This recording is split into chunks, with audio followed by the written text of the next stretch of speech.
VAT আরোপের প্রতিবাদে আজও রাজধানীতে বেসরকারি বিশ্ববিদ্যালয়ের শিক্ষার্থীদের বিক্ষোভ।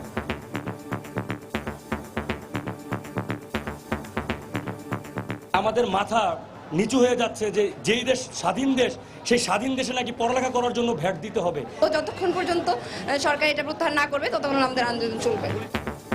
টিউশন ফি বাড়বে না বলল এনবিআর। ভ্যাট প্রত্যাহারের কোনো সুযোগ নেই, আবারও বললেন অর্থমন্ত্রী।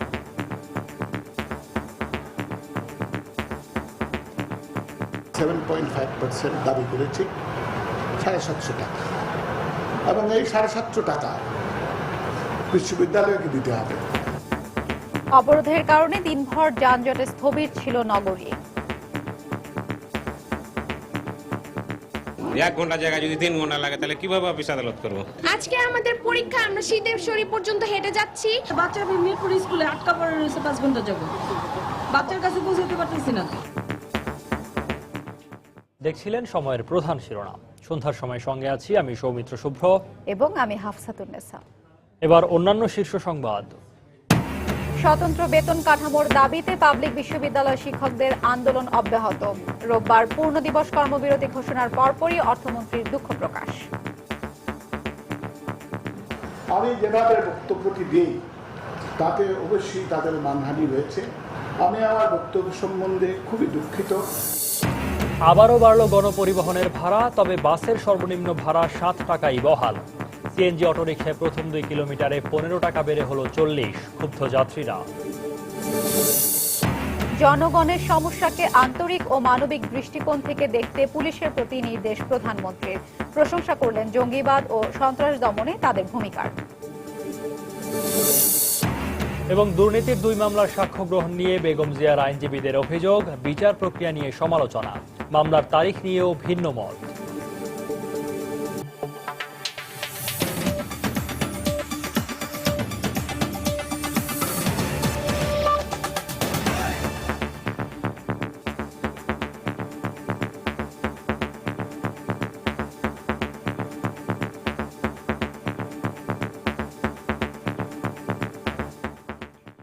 বর্ধিত ভ্যাট প্রত্যাহারের দাবিতে রাজধানীতে বিক্ষোভ করেছে বিভিন্ন বেসরকারি বিশ্ববিদ্যালয়ের শিক্ষার্থীরা।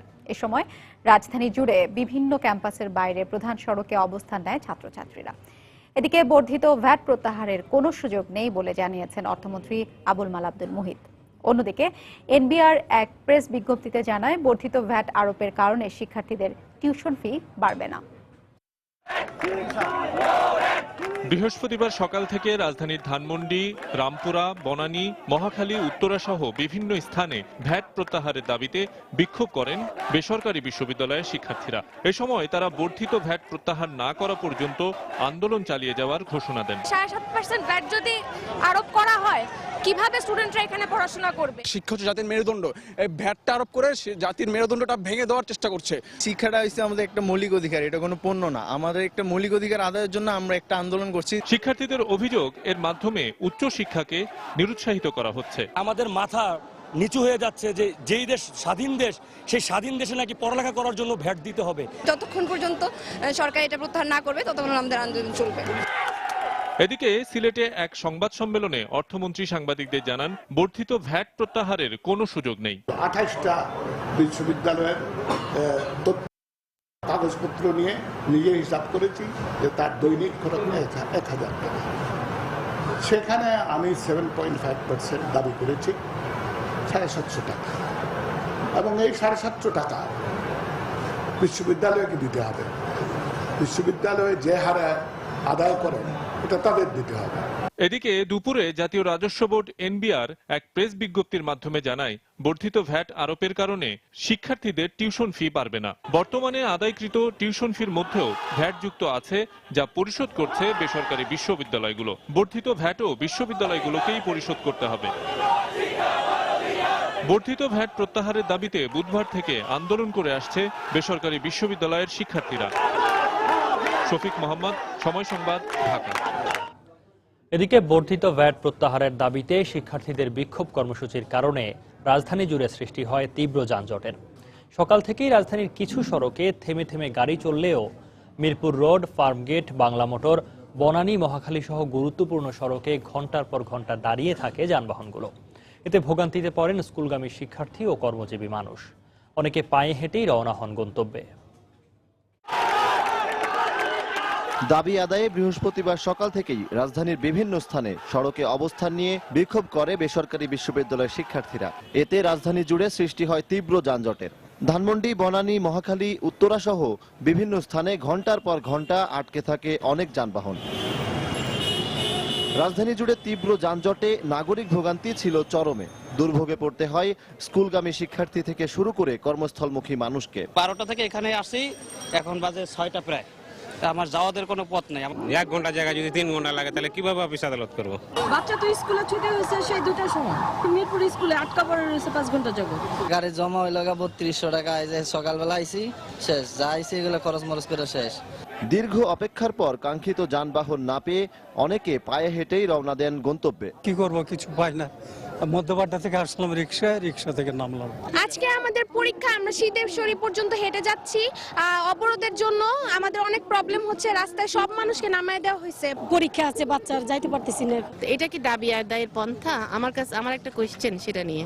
নাগরিক ভোগান্তি কমাতে সরকার দ্রুত কার্যকর পদক্ষেপ নেবে, এমনটাই প্রত্যাশা নগরবাসীর। সজল দাস, সময় সংবাদ, ঢাকা। স্বতন্ত্র বেতন কাঠামোর দাবিতে রোববার দেশের 37টি পাবলিক বিশ্ববিদ্যালয়ে পূর্ণ দিবস কর্মবিরতি ঘোষণা করেছে বিশ্ববিদ্যালয় শিক্ষক সমিতি ফেডারেশন। সকালে ঢাকা বিশ্ববিদ্যালয়ের সূর্য সেন হলের প্রভোস্ট কার্যালয়ে ফেডারেশনের বৈঠক শেষে এই কর্মসূচি ঘোষণা করা হয়।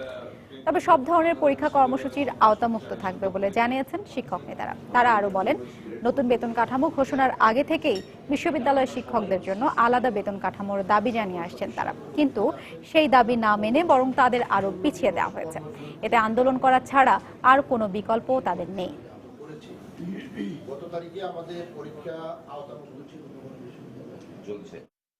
13/9/2015 তারিখে পূর্ণ দিবস কর্মবিরতি এবং 14, 15, 16 তারিখ বিশ্ববিদ্যালয়ের সকল কার্যক্রম আমরা করব, ক্লাস চলবে, সবকিছু চলবে।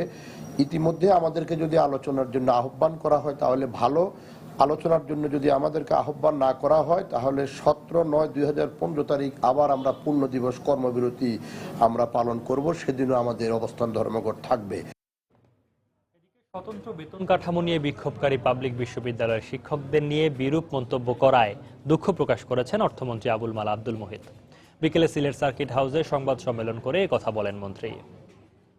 আমি যেভাবে বক্তব্যটি দিই তাতে অবশ্যই তাদের মানহানি হয়েছে, কারণ জ্ঞানের অভাবে বলা আর যথাযথ তথ্য সম্বন্ধে অনবহিত বলার মধ্যে অনেক তফাৎ আছে।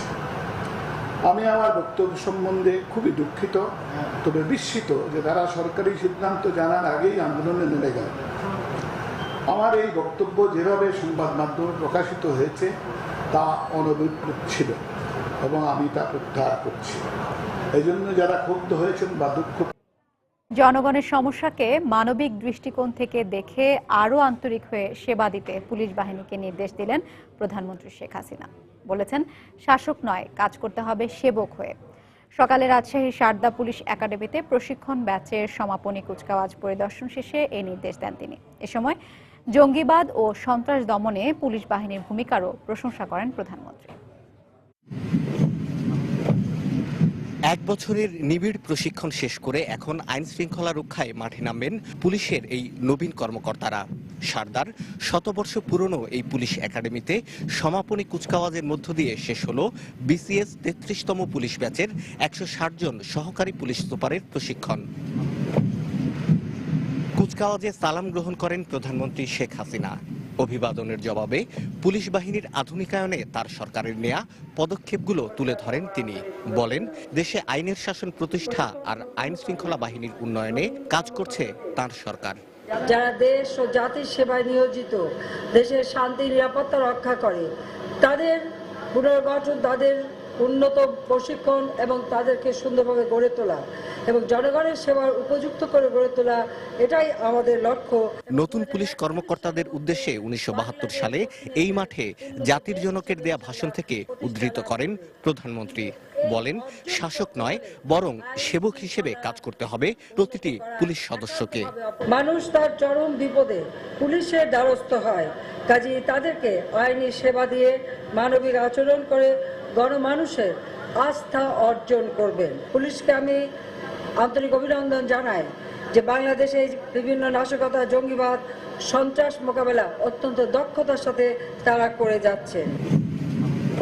কুচকাওয়াজ শেষে প্রশিক্ষণে কৃতিত্ব অর্জনকারী পুলিশ সদস্যদের হাতে পদক তুলে দেন প্রধানমন্ত্রী শেখ হাসিনা।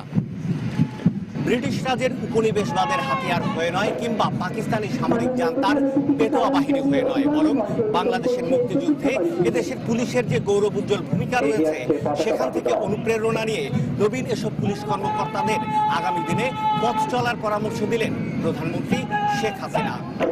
শাহ আলী জয়, সময় সংবাদ, সারদা, রাজশাহী। সন্ধ্যার সময়ে আরও থাকছে অভিবাসন নীতি অনুকূল হওয়ায় এবার শরণার্থীদের ঢল সুইডেনমুখী। ইতালি ও গ্রিসে আশ্রয় নেওয়া 40,000 অভিবাসীকে স্থানান্তরের পরিকল্পনা ইউরোপীয় পার্লামেন্টের।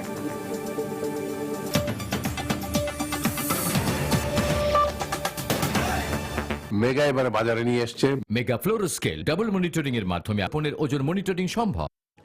জিয়া চ্যারিটেবল ট্রাস্ট দুর্নীতি মামলায় বিধি বহির্ভূতভাবে সাক্ষ্য গ্রহণের অভিযোগ তুলে আদালতে প্রতিবাদ করেছেন বিএনপি চেয়ারপারসন বেগম খালেদা জিয়ার আইনজীবীরা।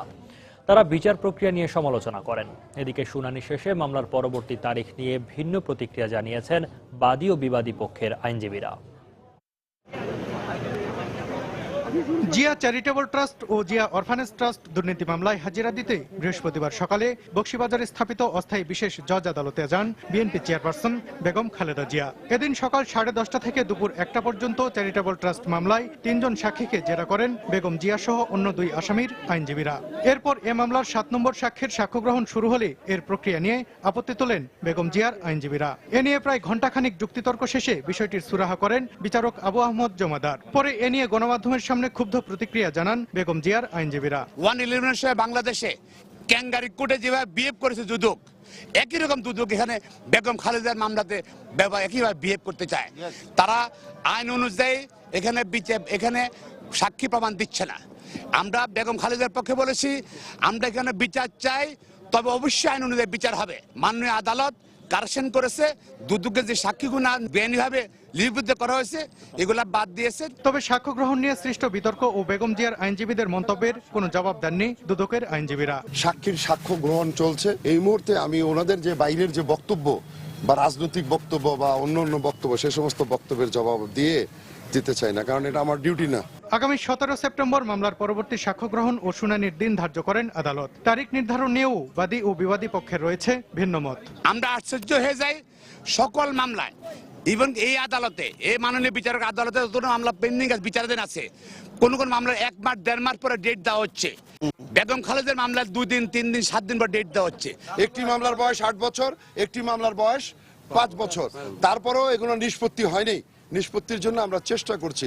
সুতরাং দ্রুততা বলতে ওনারা যেটা বুঝেন, আমরা সেটা বুঝি না। দুর্নীতির 2 মামলায় 75 কার্যদিবসের মধ্যে এ নিয়ে মোট 13 বার আদালতে হাজিরা দিলেন বেগম খালেদা জিয়া। সালাউদ্দিন সুমন, সময় সংবাদ, ঢাকা। আবারও বাড়ানো হলো গণপরিবহনের ভাড়া। বাসের ভাড়া প্রতি কিলোমিটারে 10 পয়সা বাড়িয়ে 1 টাকা 70 পয়সা নির্ধারণ করা হয়েছে, যা আগামী 1 অক্টোবর থেকে কার্যকর হবে। তবে বাসের সর্বনিম্ন ভাড়া 7 টাকাই বহাল থাকবে।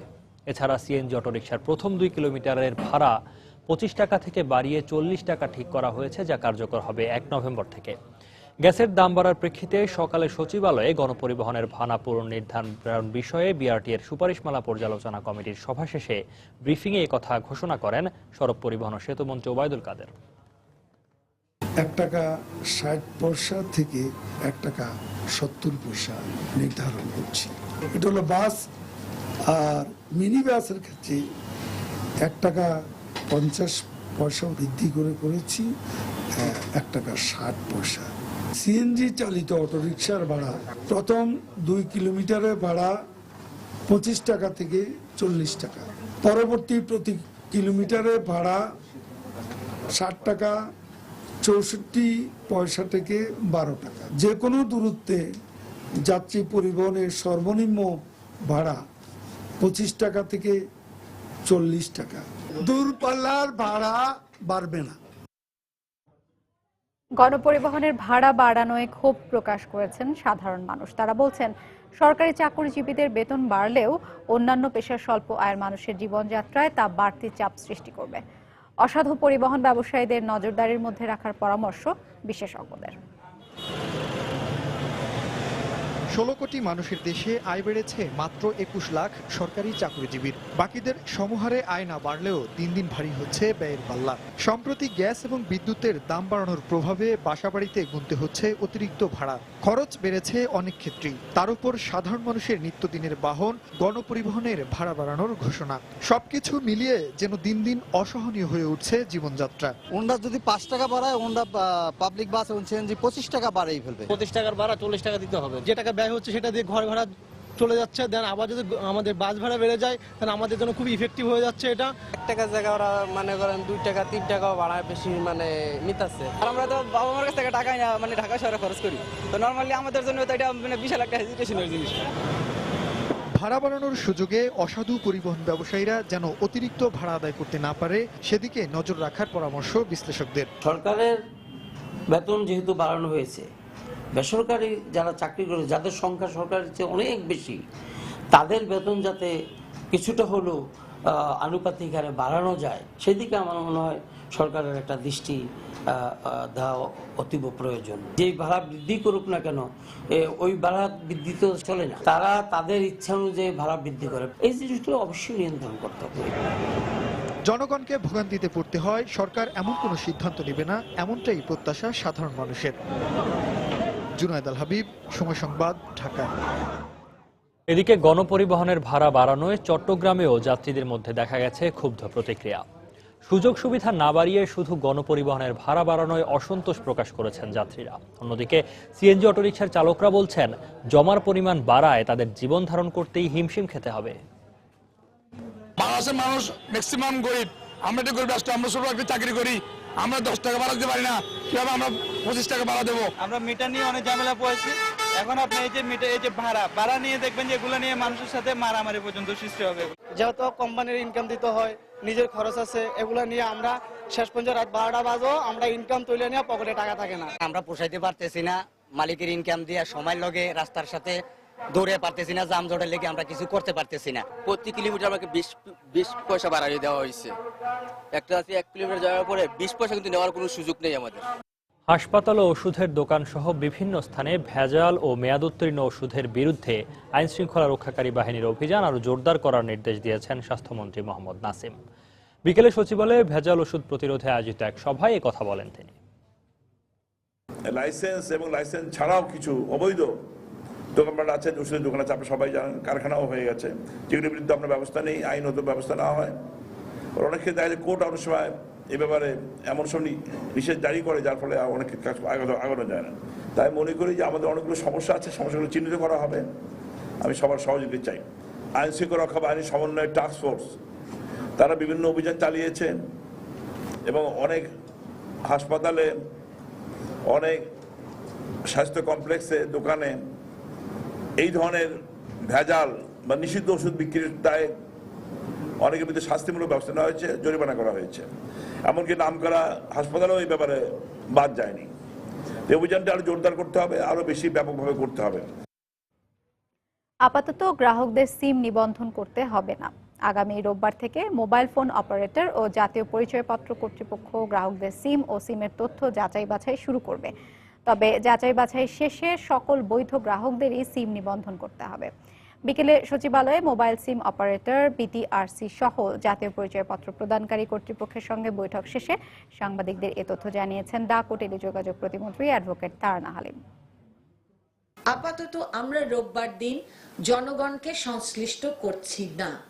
আমরা প্রসেসটা শুরু করছি রোববার থেকে। এভাবেই মোবাইল ফোনের অপারেটর যারা আছেন তারা তাদের যে সিমগুলো আছে সেই সিমগুলোর তালিকা বা ডাটাবেসগুলো তারা প্রদান করবেন এনআইডি-কে, এবং এনআইডি তাদের যে ডাটাবেস আছে সেটার সঙ্গে তারা মিলিয়ে দেখবেন।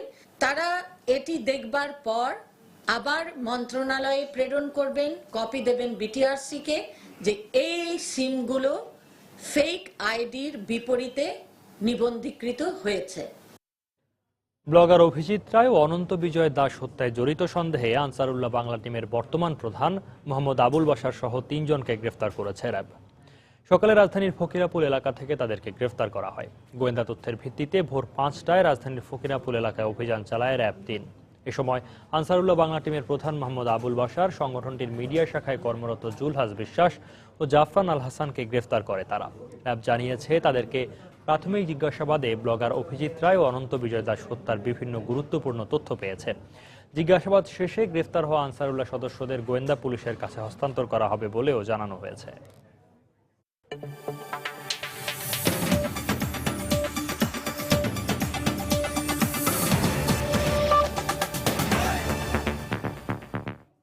অভিবাসন নীতি অনুকূল হওয়ায় এবার শরণার্থীদের ঢল সুইডেনমুখী। সুইডেনে ঢুকতে জার্মানি ও ডেনমার্ককে রুট হিসেবে ব্যবহার করছে তারা। এ পরিস্থিতিতে আশ্রয় প্রার্থীদের চাপ সামাল দিতে হিমশিম খাওয়ায় জার্মানির সঙ্গে সব রেল ও সড়ক পথ বন্ধ করে দিয়েছে ডেনমার্ক সরকার। এদিকে ইউরোপীয় কমিশনের প্রস্তাব অনুযায়ী 20,000 শরণার্থীকে আশ্রয় দেওয়ার ঘোষণা দিয়েছেন স্পেনের প্রধানমন্ত্রী মারিয়ানো রাজয়।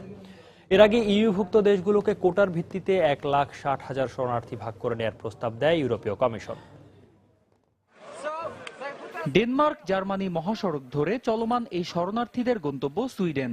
অভিবাসন নীতি অনুকূল হওয়ায় সন্তানদের নিরাপদ ভবিষ্যৎ আর উন্নত জীবনের টানে জার্মানি ছেড়ে সেখানেই যেতে চাইছেন শরণার্থীরা। বুধবার সুইডেনের উদ্দেশ্যে জার্মানি ছেড়ে আসা প্রায় 2 শতাধিক শরণার্থীবাহী 3টি ট্রেন ডেনমার্কের রডবি শহরে আটকে দেয় দেশটির পুলিশ। এ সময় শরণার্থীদের ট্রেন থেকে নামতে বলা হলে অস্বীকৃতি জানায় তারা। যে কোনো মূল্যে তারা সুইডেন যেতে চান। সুইডেনগামী শরণার্থীদের ঢল সামাল দিতে এদিন ডেনমার্ক সরকার জার্মানির সঙ্গে দেশটির সব রেল ও সড়ক পথ বন্ধ করে দেয়। এতে অবশেষে পায়ে হেঁটে রওনা হন শত শত শরণার্থী। ইউরোপীয় কমিশনের প্রস্তাব অনুযায়ী 20,000 শরণার্থীকে আশ্রয় দেওয়ার ঘোষণা দিয়েছেন স্পেনের প্রধানমন্ত্রী মারিয়ানো রাজয়। যদিও এক্ষেত্রে ইউরোপীয় কমিশনের সঠিক দিক নির্দেশনা প্রয়োজন বলেও মন্তব্য করেন তিনি। কোটার ভিত্তিতে শরণার্থীদের আশ্রয় দেওয়ার বিষয়ে ইউরোপীয় কমিশনের নতুন প্রস্তাবের প্রতি আমরা সমর্থন জানাই। তবে ঠিক কোন প্রক্রিয়ায়, কয়টি ধাপে এসব শরণার্থীদের পুনর্বাসিত করা হবে এ বিষয়ে ইউরোপীয় কমিশনের সঠিক দিক নির্দেশনা প্রয়োজন। সবাই চাইবে যে যার মতো এদেরকে পুনর্বাসিত করতে। তবে আমি মনে করি এক্ষেত্রে ইউরোপীয় কমিশনের তত্ত্বাবধানে একটি সমন্বিত প্রক্রিয়া প্রয়োজন। এর আগে 12,000 সিরীয় শরণার্থীকে আশ্রয় দেওয়ার ঘোষণা দেন অস্ট্রেলীয় প্রধানমন্ত্রী টনি অ্যাবট। এদিকে চলমান সংকটে আরো বেশি করে সিরীয় শরণার্থীকে আশ্রয় দিতে যুক্তরাষ্ট্র প্রতিজ্ঞাবদ্ধ বলে মন্তব্য করেছেন মার্কিন পররাষ্ট্রমন্ত্রী জন কেরি। বুধবার ওয়াশিংটনে সাংবাদিকদের সঙ্গে কথা বলার সময় একথা বলেন তিনি। বিগত কয়েক বছরে যুক্তরাষ্ট্র বহু সংখ্যক সিরীয় শরণার্থীকে আশ্রয় দিয়েছে। ইউরোপে চলমান শরণার্থী সংকটে যুক্তরাষ্ট্র আরো বেশি করে শরণার্থীদের আশ্রয় দেওয়ার ব্যাপারে প্রতিজ্ঞাবদ্ধ। আমরা আমাদের সক্ষমতা অনুযায়ী সংকট সমাধানে সর্বোচ্চ চেষ্টা করব। এর আগে ইউরোপমুখী অভিবাসীদের চাপ সামাল দিতে ইউভুক্ত দেশগুলোকে কোটার ভিত্তিতে 1,60,000 শরণার্থী ভাগ করে নেওয়ার প্রস্তাব দেন ইউরোপীয় কমিশনের প্রেসিডেন্ট জ-ক্লদ জাঙ্কার। বুধবার স্টেট অব দি ইউনিয়নের ভাষণে অভিবাসী সংকট সমাধানে নতুন এই পরিকল্পনা তুলে ধরেন তিনি। অন্যয় কর্মকার, সময় সংবাদ।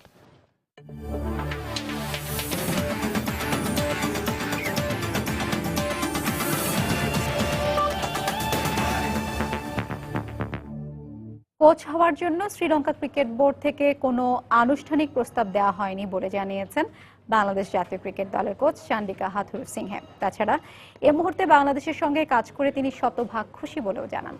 আজ দুপুরে মিরপুর স্টেডিয়ামে সংবাদ সম্মেলনে এসব কথা জানান তিনি। পাশাপাশি ঘরের মাঠের সুবিধা কাজে লাগিয়ে অস্ট্রেলিয়াকে বধ করার জন্য মুশফিক সাকিবদের সামনে এটাই মোক্ষম সুযোগ বলেও মন্তব্য করেন হাথুরুসিংহে। শ্রীলঙ্কা ক্রিকেট বোর্ড থেকে কোচ হওয়ার প্রস্তাব নিয়ে আমার সাথে কেউ আনুষ্ঠানিক যোগাযোগ করেনি। সত্যি বলতে আমি বাংলাদেশ ক্রিকেট বোর্ডের সাথে কাজ করে শতভাগ সন্তুষ্ট। আমি এই মুহূর্তে অস্ট্রেলিয়া সিরিজ নিয়ে ভাবছি, চেষ্টা করছি কিভাবে অজিদের বিপক্ষে ভালো করা যায়। আমার মতে এখন বাংলাদেশ যে ফর্মে আছে তাতে নিজেদের চেনা পরিবেশকে কাজে লাগিয়ে অস্ট্রেলিয়ার বিপক্ষে জয় পেতে এটাই ছেলেদের জন্য মোক্ষম সুযোগ। এ মাসে এ দলের ভারত সফরে তারুণ্য নির্ভর দল করা হয়েছে, কারণ ভারতের এ দল বেশ শক্তিশালী। ওখানে ভালো করতে পারলে সেটা বাংলাদেশের ক্রিকেটের জন্য ইতিবাচক হবে। And at this stage, I'm very happy with what I'm doing. প্রথমবারের মতো যুব কমনওয়েলথ গেমসে সোনা জিতল বাংলাদেশ। সামোয়াতে পঞ্চম যুব কমনওয়েলথ গেমসে আর্চারি ডিসিপ্লিনে বাংলাদেশের তামিমুল ইসলাম সোনা জয় করেন। এছাড়া আর্চারির বালিকা বিভাগে ব্রোঞ্জ পদক জিতেছেন নন্দিনী খান স্বপ্না। আর্চারির ব্যক্তিগত রিকার্ভ বো ইভেন্টে ভারতের নিশানাথের সঙ্গে হাড্ডাহাড্ডি লড়াই হয় তামিমুলের। তবে শেষ পর্যন্ত জয় তুলে নিয়ে বাংলাদেশকে প্রথম সোনা এনে দেন তামিম। অন্যদিকে একই দিনে বালিকা আর্চারির বিভাগেও সাফল্য ধরা দিয়েছে। মালয়েশিয়ার মাজলান নুরামনিয়া হানিসাকে হারিয়ে ব্রোঞ্জ পদক জেতেন নন্দিনী খান স্বপ্না। ফলে একটি সোনা এবং একটি ব্রোঞ্জ সহ মোট 2টি পদক নিয়ে বাংলাদেশ এখন পদক তালিকার 17তম স্থানে অবস্থান করছে। এর আগে 2008 সালে ভারতে অনুষ্ঠিত তৃতীয় যুব কমনওয়েলথ গেমসে একটি ব্রোঞ্জ জিতেছিল বাংলাদেশ। 23টি সোনা সহ মোট 60টি পদক নিয়ে অস্ট্রেলিয়া আছে শীর্ষে। শুক্রবার পর্দা নামবে পঞ্চম যুব কমনওয়েলথ আসরের।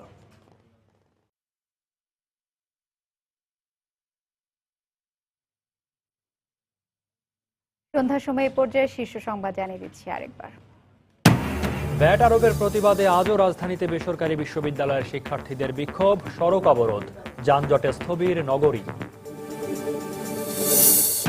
ভ্যাট প্রত্যাহারের কোনো সুযোগ নেই, আবারও বললেন অর্থমন্ত্রী। এতে শিক্ষার্থীদের টিউশন ফি বাড়বে না, দায় বিশ্ববিদ্যালয় কর্তৃপক্ষের, বলল এনবিআর। স্বতন্ত্র বেতন কাঠামোর দাবিতে পাবলিক বিশ্ববিদ্যালয় শিক্ষকদের আন্দোলন অব্যাহত। রোববার পূর্ণ দিবস কর্মবিরতি ঘোষণার পরপরই অর্থমন্ত্রীর দুঃখ প্রকাশ। আবারও বাড়ল গণপরিবহনের ভাড়া, তবে বাসের সর্বনিম্ন ভাড়া 7 টাকায় বহাল। সিএনজি অটোরিকশায় প্রথম 2 কিলোমিটারে 15 টাকা বেড়ে হলো 40, ক্ষুব্ধ যাত্রীরা। জনগণের সমস্যাকে আন্তরিক ও মানবিক দৃষ্টিকোণ থেকে দেখতে পুলিশের প্রতি নির্দেশ প্রধানমন্ত্রীর। প্রশংসা করলেন জঙ্গিবাদ ও সন্ত্রাস দমনে তাদের ভূমিকার। এবং আপাতত গ্রাহকদের সিম নিবন্ধন করতে হচ্ছে না, জানালো টেলিযোগাযোগ প্রতিমন্ত্রী। রোববার থেকে তথ্য যাচাই বাছাই শুরু। এই ছিল সন্ধ্যার সময়। যে কোনো খবর পেতে ভিজিট করুন সময়নিউজ.tv। সঙ্গে থাকুন সময়।